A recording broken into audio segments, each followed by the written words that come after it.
gunpowder treason should ever be forgotten. Guy Fawkes grew up in the city of York, a Catholic born and raised. He had all sorts of names, for England's King James, a man of the Protestant faith. Guy met Robert Catesby, who hated to see a Protestant rule from the throne. They hatched a plan, he'd go out with a bang, then they'd find a king of their own.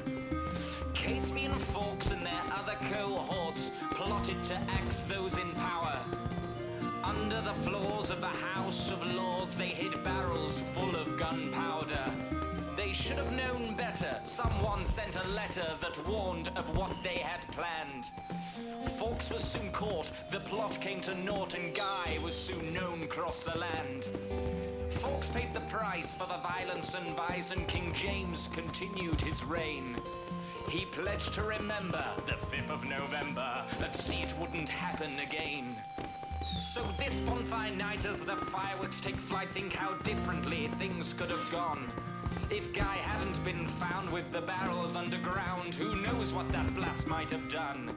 So remember, remember the 5th of November, gunpowder, treason and plot. We see no reason why gunpowder treason should ever be forgot.